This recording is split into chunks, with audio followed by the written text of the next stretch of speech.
I've just watched two videos, one by the Duran about Blinken going out of his way to provoke China over Taiwan,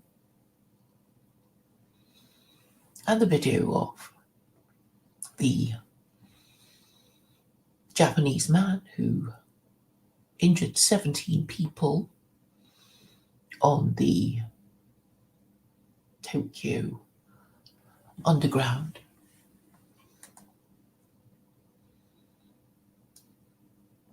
Who are you? Who are you, YouTube analyst?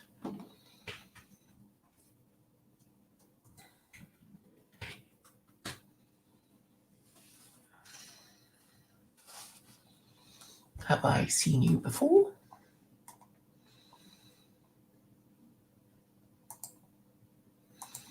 And so it would appear that the West is slowly going mad and dying of bystander apathy. Men from time to time complain on Facebook and other social media accounts, but they don't take things to the logical next step. They don't really do anything except complain to their associates. It's unlikely from the sound of things that they will organize in any way, because a response of helplessness, of apathy, of passivity is just now the standard response in infantilized and feminized men suffering from effeminacy and indeed even encouraged to be effeminate. And of course, it makes no sense. Why would you want to be despised by your women? And not only by your women, but by the rest of the world. If everyone thinks you're mad or evil or stupid or degenerate, why don't you care? Why can't you do anything about it? Perhaps you're too degenerate to care. That must be the explanation, which is even more disgraceful. And why can nothing be done? Because, I don't know, perhaps the body politic can be likened to someone who has already opened his veins in his bath, and it's really too late now. You can't unopen the veins, and so nothing is to be done.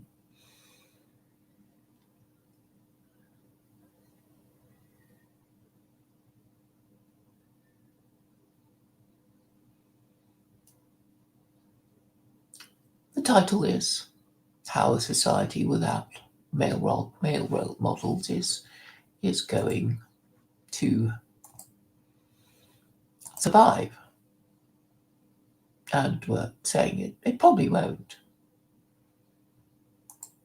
Because one of the problems of not practicing marriage, not practicing the human tradition that is marriage, is that you will, before you become extinct, will be faced with a situation of more old women, more young women, and fewer men, and certainly no men capable of standing up for principle and not prepared to acknowledge that not having children means that you will be an aging society with an increasing average age, and such a society is unlikely to organize itself to make any correction. The only people capable of doing anything with their righteous anger would be people in their 20s. But if the average age is 40, then you are really too late now. But particularly added to that fact of 40 being your average age is the fact that you are atheist. And we know that atheists do not believe in the afterlife and are therefore nihilists who have no principles, who do not believe in the afterlife and therefore will accept any bribe you give and give in to any threat you make because they have no principles, no beliefs, no way of organizing because they have no religion and therefore they won't know how to behave towards each other and they will be an atomized, disintegrating, diseased society.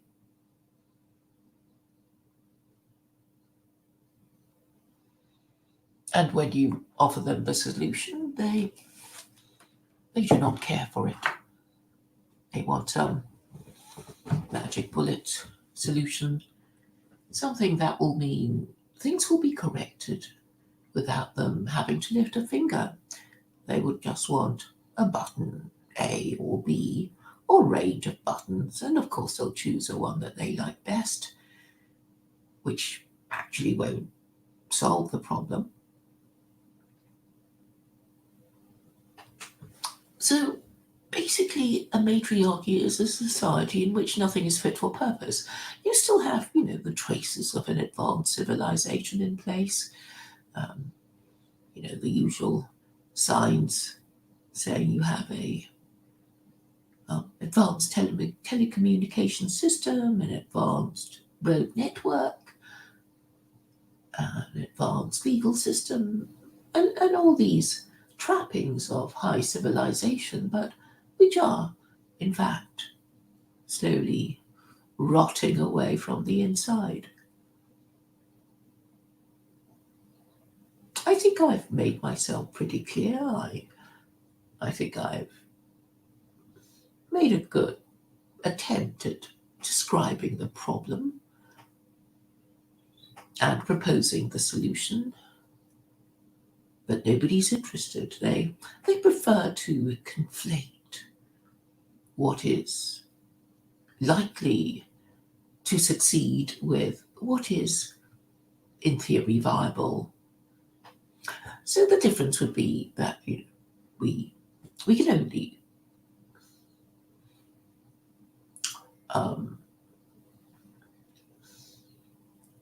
rationally do something after having thought things through, particularly if they are quite long-standing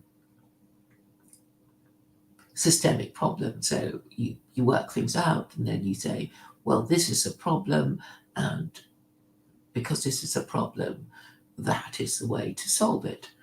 And obviously nobody's going to take your word immediately. They'll say, how do you know the problem is the problem you say it is? Maybe it's caused by something else, or the usual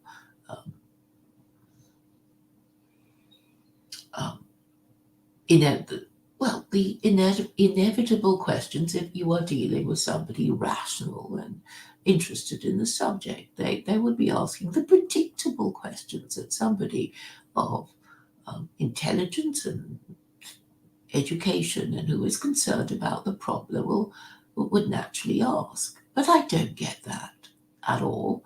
I know I only speak to low status men of no consequence and certainly no connections, whose knee-jerk response over their pathetic lives is to blame the Jews. So on the one hand, they say they reject liberalism. They are themselves not Christian, yet they have nothing better to replace what they think is broken. They invariably want to defend Christianity while not believing in it. And so what they're saying is we want to turn back time when when, well, they don't even have a vote for me machine. And even if they had a vote for me machine, well, that party would still have to stand for something, and they just wouldn't be able to agree on a manifesto for whatever party they propose, because they fight each other like ferrets in a sack. And that's because they don't have a leader. They are just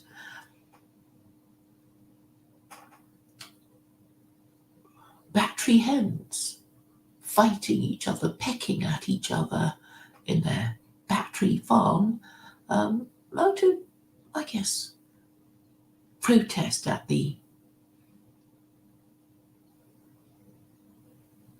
conditions that they are expected to suffer as short-lived battery chickens.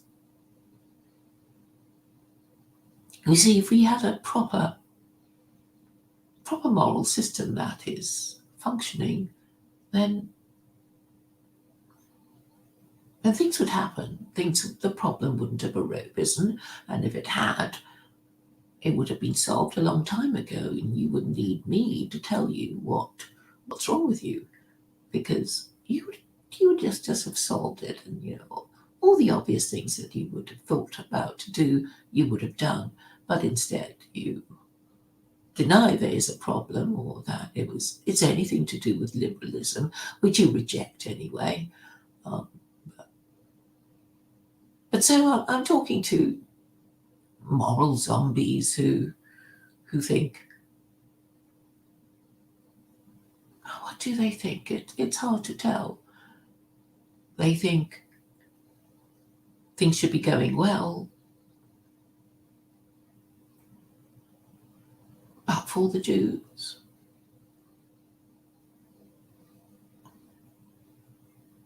Or they think they can limp along without a religion.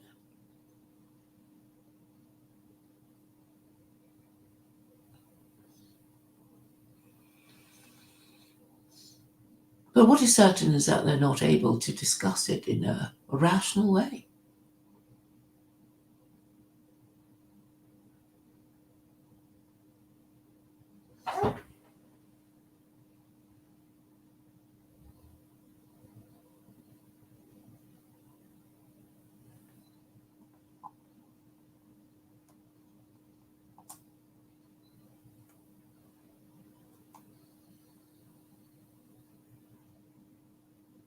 So, Tip, you're talking about Vincent Bruno's. Well, he calls it eugenics, but it doesn't. It's not eugenic, is it? If he's proposing incest, well, it's going to be dysgenic. Well, why doesn't anybody point that out to him? I think I may have done, but may have given up.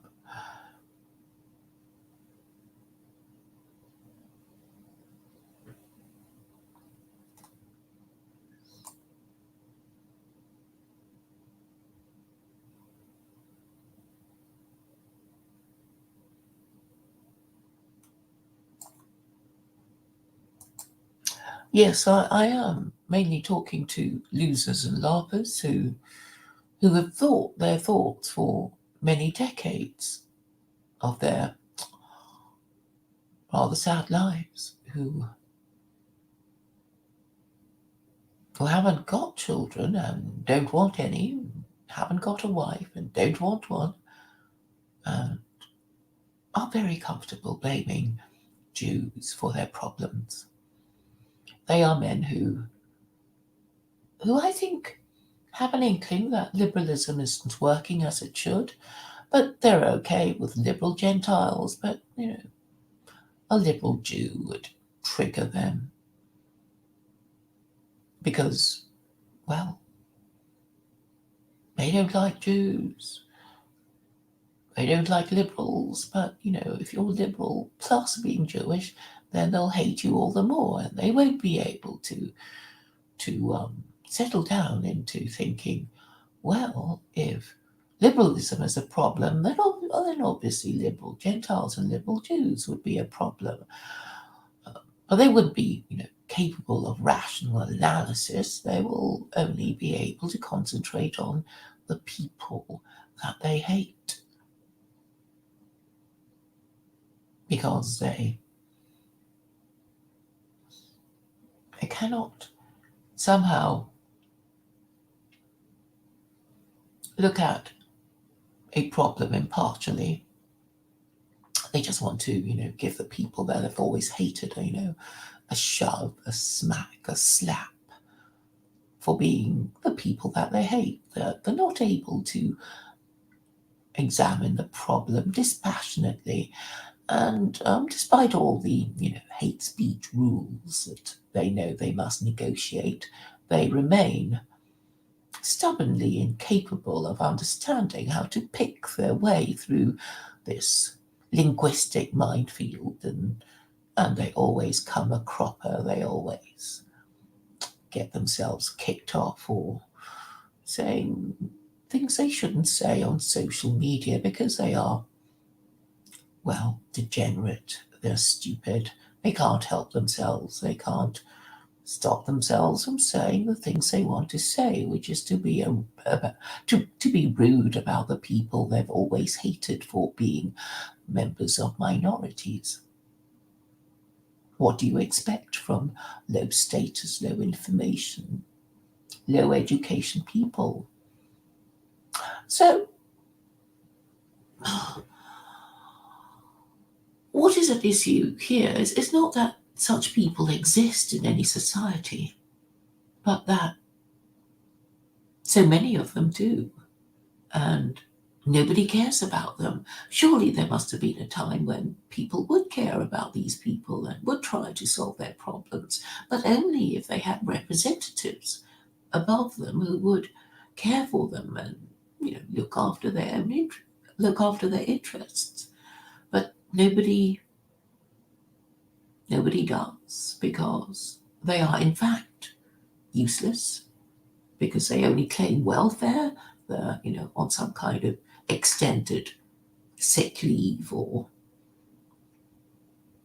long-term malingering,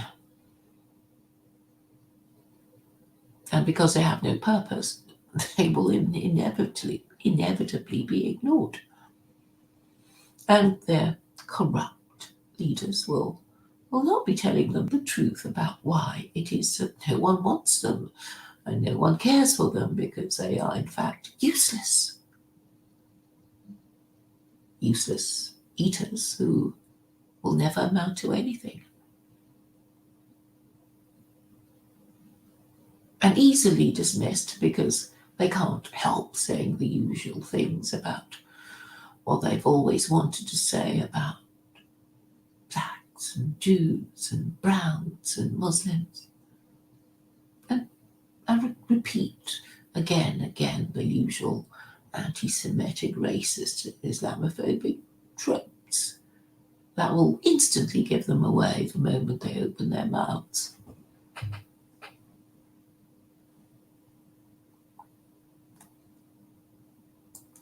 So Christine Ramsey, who's one of my most loyal subscribers, she's the perfect representative of somebody who claims to be respectable but is in fact devoid of any principle, because she doesn't understand it. I mean, the corrupt religion of Catholicism has corrupted her morals, clearly. What she repeats again and again is really no better than the low education, low information, low status people bumping along at the bottom, even though she claims to be middle class and educated and occasionally reading books a middle class woman is expected to read. But what she says is really no different from the worst of these people who really know no better. There are some people beyond the reach of reason. You can ask them questions, it won't compute, they can't answer, they don't understand the concepts that are being,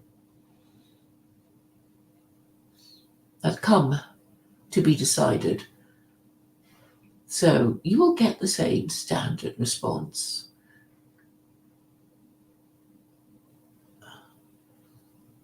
So why am I not being able to speak to anybody, more educated than the likes of Christine Ramsay? And I think it must be because they don't wish to involve themselves in these discussions because they are too afraid of women like Christine Ramsay, who has no solutions, doesn't care to be moved by reason. She will be asking the same question again and again and again. You have no right to tell us anything. We did nothing wrong. Everything's just fine, even as things are getting worse. And the sad thing is that their husbands are afraid of them. And they have the vote. So politicians are also afraid of them. And they cannot be reasoned with. So nobody tries. They only try and bribe them. And the kitty, I think, is empty.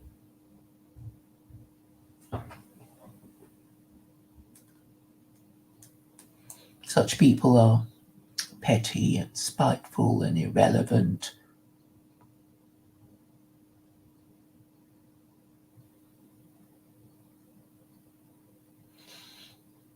And then there are the others who have strange ideas that will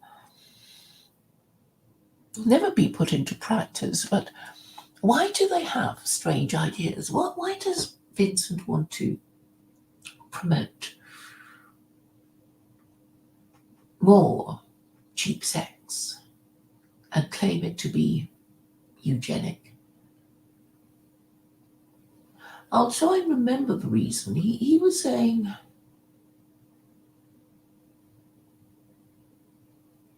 gay men who want to be fathers can have their own supply of women who will bring up their children while they are absent fathers. And in this way, unmarried parenting will be subsidized by the people who do the work. Oh, what will this do to the people who do the work? Well, they will stop working. They will do as little as possible, and so that nobody gets the benefit of their labor, particularly the people they regard as parasites and degenerates. And so when most people think in this way, which is a kind of communism in the worst possible way, then of course your society will sink lower and lower. The most disgraceful part of it is that there is no sense of pride among the men who are mostly bachelors, so they will have no authority, and if they're married, they will be afraid of their wives, or their daughters, or their senior female managers, or something of that nature. And so that's why we need rules and religion.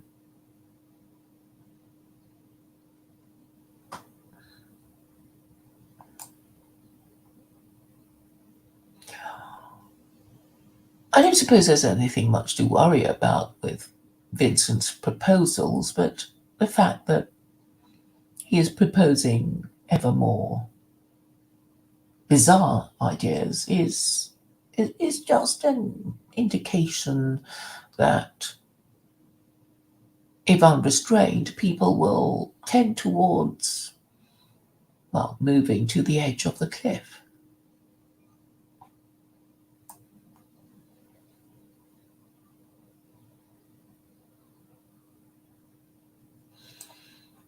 If you're right about labeling is out of control, well, and you say we are compartmentalizing ourselves, I think we are just, what's the word? Splintering ourselves unnecessarily. Because if we look in terms of how we are to tackle this problem, the problem is really that of patriarchy and matriarchy. But people are not using those words because they are, I suppose, afraid. Or have I not made my ideas clear? That it is really about our attitudes towards sex that ultimately affect our ability to talk about restoring the patriarchy. And a patriarchy is a society that prioritizes the preferences of married parents, and a matriarchy is a society that prioritizes the preferences of unmarried parents who casually conceived and parented their illegitimate offspring. So you can see how life would be different in these two different societies. One would have predictably higher standards of behavior and education than the other lot.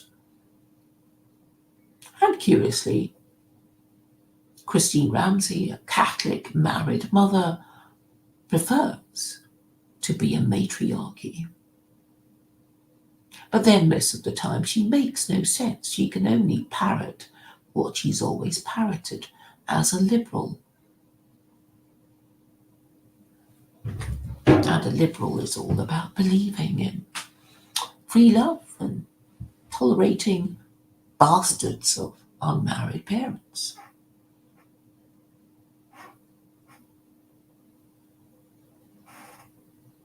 She will make no connection between the kind of world that she is leaving her children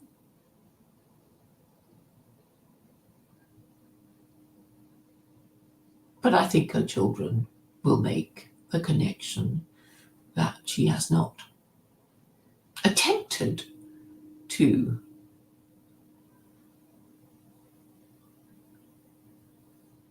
leave the world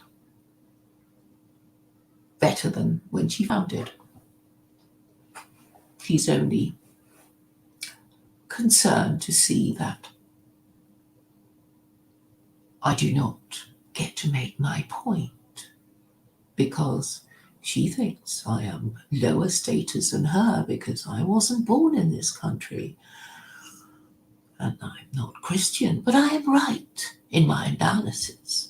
I think I am more able to say these things with a fresh pair of eyes than if I were, in fact, born here and grew up sucking up the moral sewage of feminism. I think I am at an advantage to so many people here who grew up without married parents, who grew up in an environment of, well,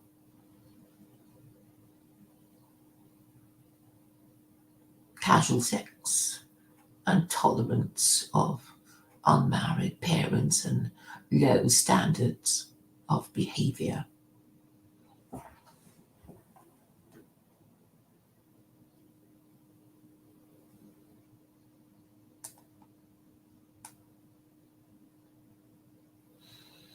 No, I don't expect anything from people here. But then, where can I expect higher standards of behavior? I don't think they're any better elsewhere.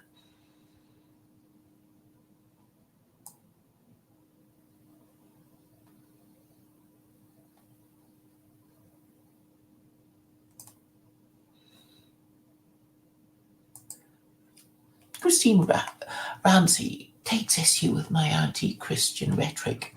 It is necessary that I make my point about Christianity,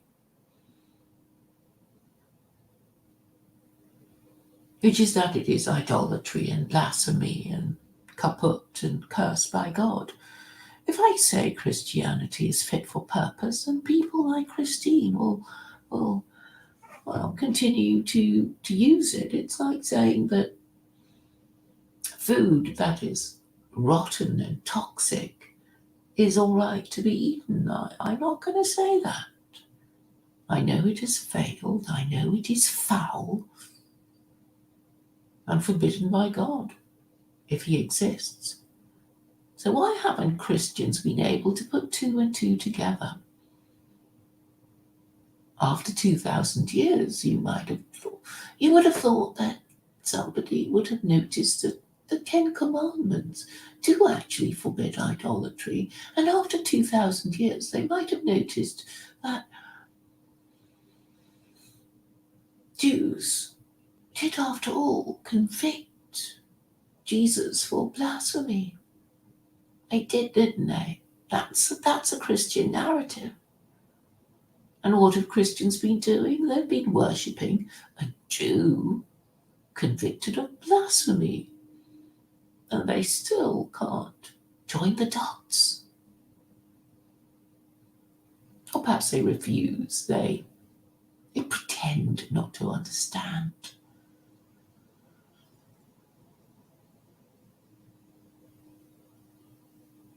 Why do they pretend not to understand? So they don't have to deal with the problem of acknowledging 2,000 years of idolatry and blasphemy. What a mistake, eh? 2,000 years of the same mistake, and even now, not acknowledging it. There was once a time when I thought therapy was just, I don't know, therapy, I thought, seemed unnecessary. I thought, well, you just tell the person what's wrong with them, what their problem is.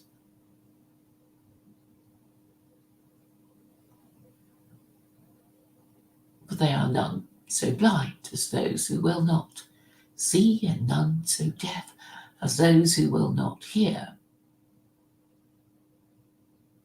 But I think it is time now for Jews and Muslims to finally give it to Christians with both barrels and tell them about the idolatry and blasphemy of Christianity.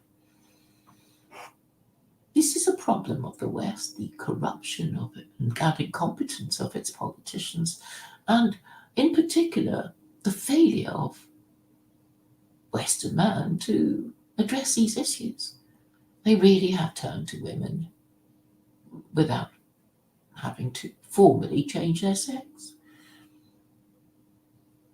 They do not know the purpose of their role as men.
Nothing happens because of YouTube.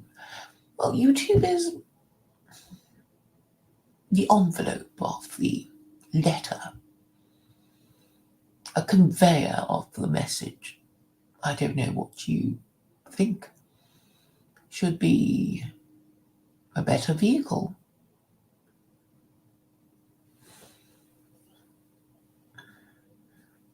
But my general point about men not being fit for the purpose of defending a principle still stands.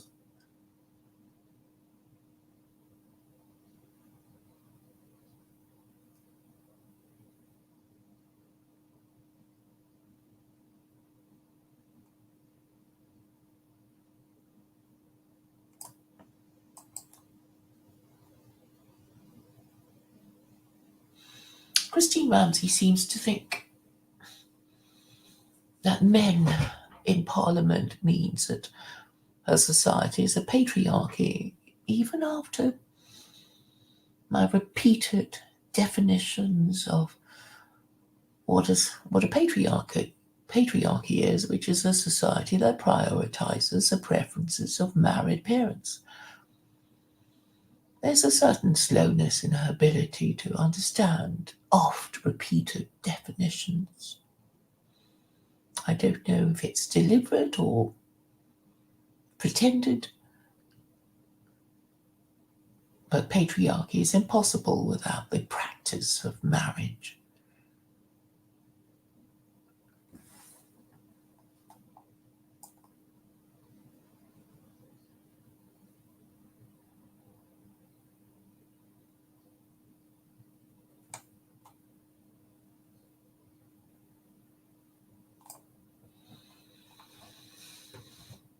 But really, the purpose of religion is to be the moral basis of the rules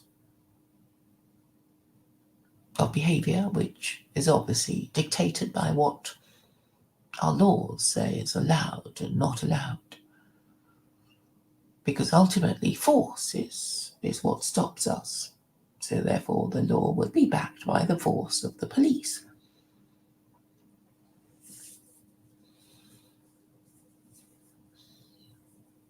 It has been said that all imperial collapses are preceded by a collapse in morality. How is this to be prevented? Well, there are ways of monitoring the collapse of a society. And, well, Machiavelli, all those centuries ago, talked about ancient empires and effeminate men.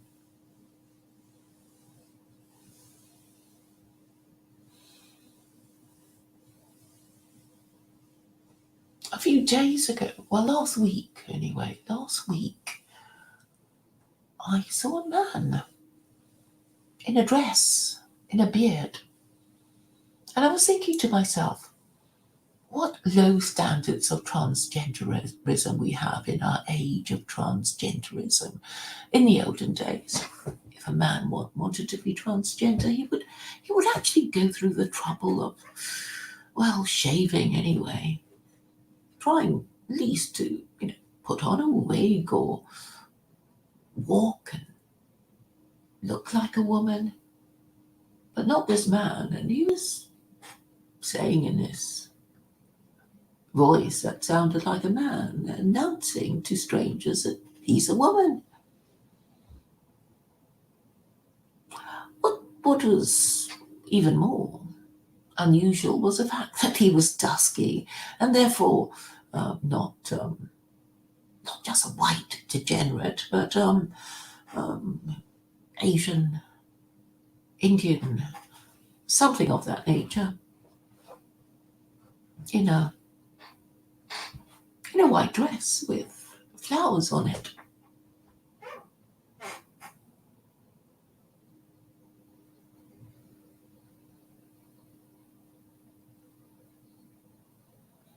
This is one of the more modern annoyances now of watching transgender people not doing it properly, having even low standards of transgenderism.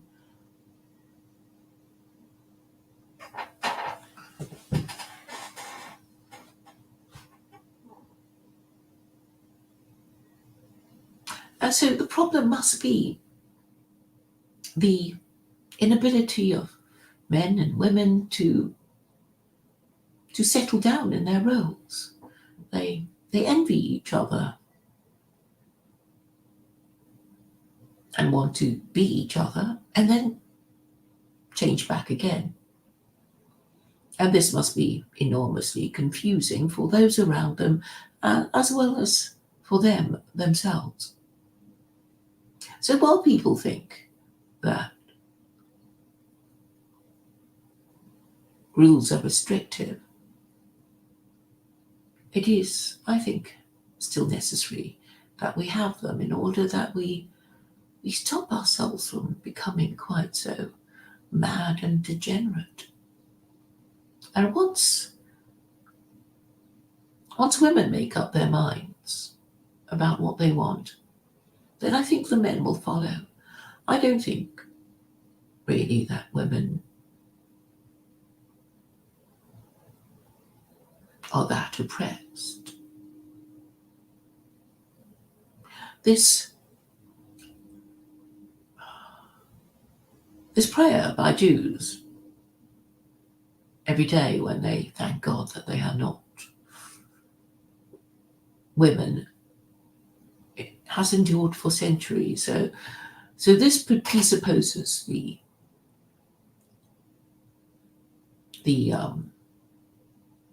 tendency for men to wish they were women, because they probably think they might, get an easier and more pleasurable life if they were indeed women. And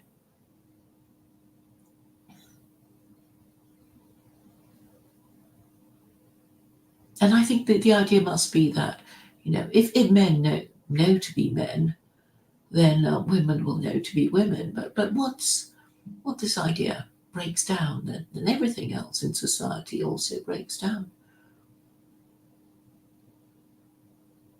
And I think this is what has happened, and that's why men are completely silent. We know that officially they are intellectuals of the male sex, but they are silent. They talk nonsense or incomprehensible jargon that is really intended to obscure their message rather than explain the world or their message. So it means that when people talk in an incomprehensible way, they do so to merely to draw attention to themselves, because it's a kind of status if you are invited on radio while others are not, and you can talk nonsense for an hour on radio, but others are not allowed to. And this means you are higher status, and that's probably all you care about, even though what you said was nonsense and a waste of time.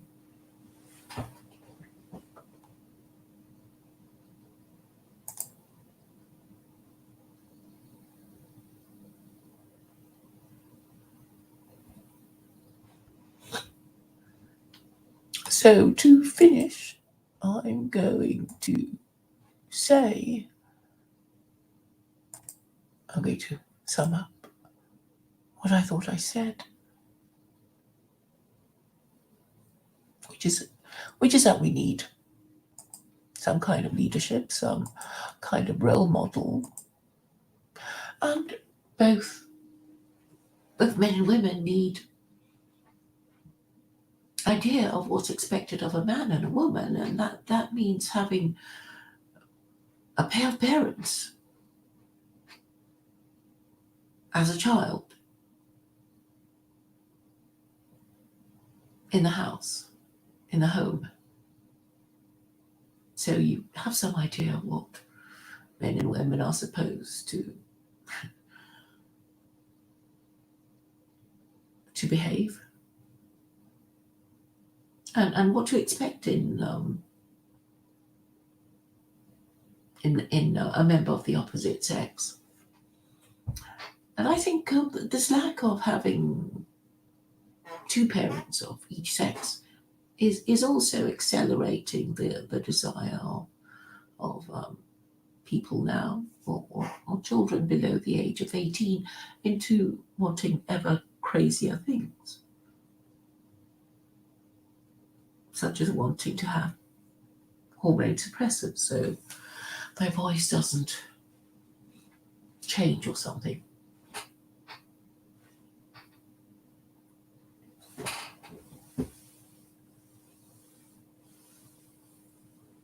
So for every person, I think we need a hero, a role model, and the West is a society without these things.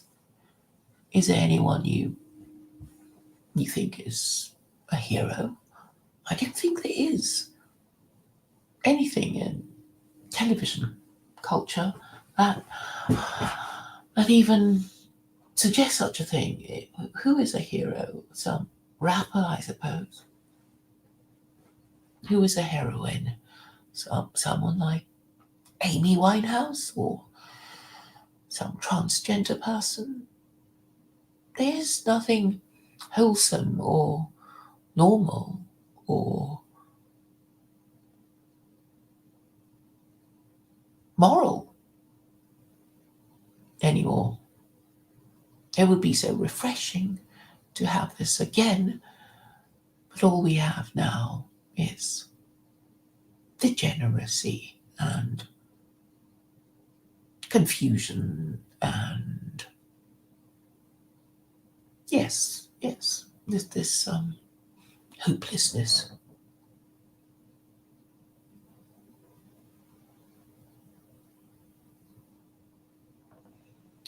So a hero would be,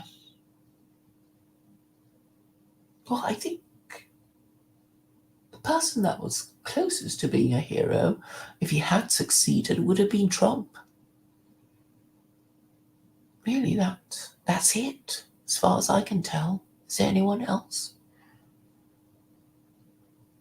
He's still married to his wife. He's still doing what he started trying to do. We don't know if he'll succeed, but he's still doing it, which is quite impressive considering his age. He could easily have been one of the wealthy people who mock the little people, who sneer at them for their concerns about immigration.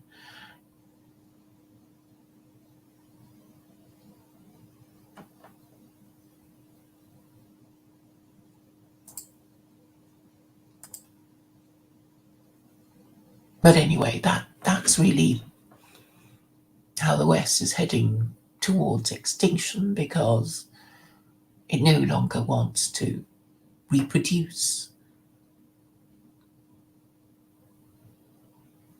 No sexual reproduction within wedlock means galloping degeneracy, and this causes the productive sections of society to be overwhelmed by the forces of parasitism. So if nobody will say anything, then obviously the problem will get worse.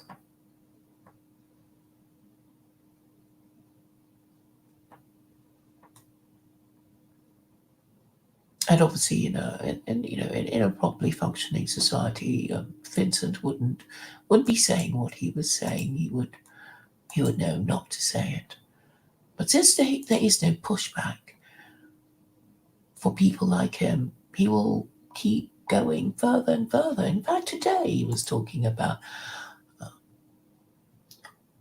why it shouldn't be a problem for children to have sex with each other.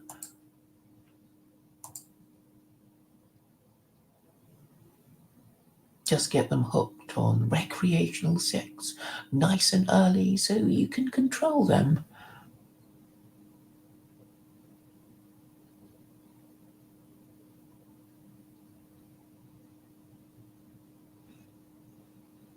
To be fair to Vincent, he doesn't approve of transgender people, so he might get himself into some argument about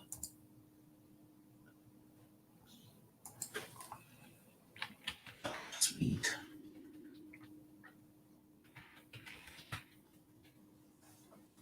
His latest posts.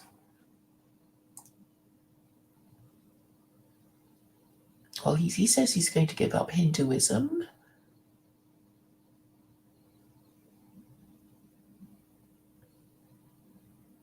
He doesn't approve of all this obsession with gender pronouns.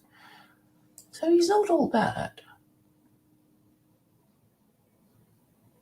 But he does want a society in which free love is central to society.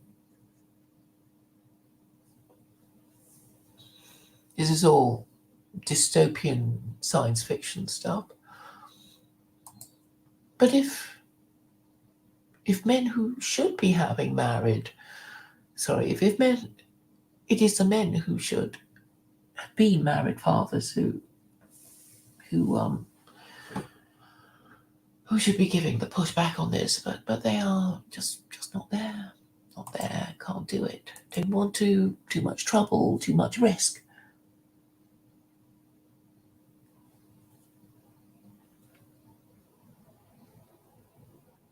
And we are indeed a society without male role models, which means that the other bit of society, that of female role models, they can't. A good one cannot appear until one of them is happening.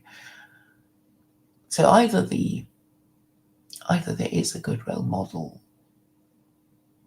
that is female or male to kickstart things. Nothing much will change because nobody cares.